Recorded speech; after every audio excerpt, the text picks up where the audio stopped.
टंट्या भील बलिदान दिवस पर मध्य प्रदेश सरकार में मंत्री विजय शाह ने कहा कि टंट्या मामा, बिरसा मुंडा, भीमा नायक, रघुनाथ मंडलोई जैसे अनेकों वीर हैं जिन्होंने देश की आजादी में योगदान दिया, लेकिन देश का इतिहास लिखने वालों ने आदिवासी बंधुओं के साथ अन्याय किया। आज तय किया है कि ऐसे जननायकों को हम पाठ्यक्रम में शामिल करेंगे। हमें इस देश की भावी पीढ़ी के लिए इतिहास को फिर लिखने की जरूरत है। हमारे प्रधानमंत्री को भी सुझाव है कि देश के ऐसे सभी जनजातीय समुदाय के वीरों को पाठ्य पुस्तक में शामिल किया जाए। देखिए, आप सब लोग जानते हैं, खास करके हमारे प्रेस के साथी भी जानते हैं, चौथा स्तंभ भी जानता है कि जब देश की आजादी का इतिहास उठा के हम पढ़ते हैं तो जिन्होंने उंगली नहीं कटाई और शहीदों में नाम लिखा दिया। अरे भाई, क्या कर रहे हैं?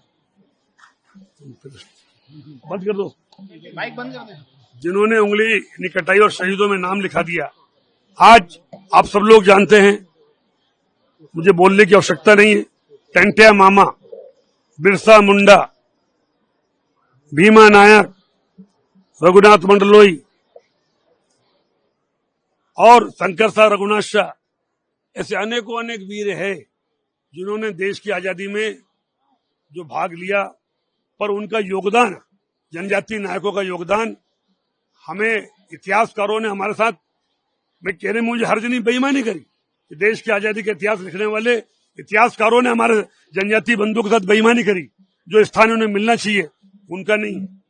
और आज हमारे प्रधानमंत्री जी ने, हमारी दीदी खड़ी है, हमारे मुख्यमंत्री जी ने ये तय किया है कि ऐसे जनजातीय वीर नायकों को पाठ्यक्रम में हम शामिल करेंगे।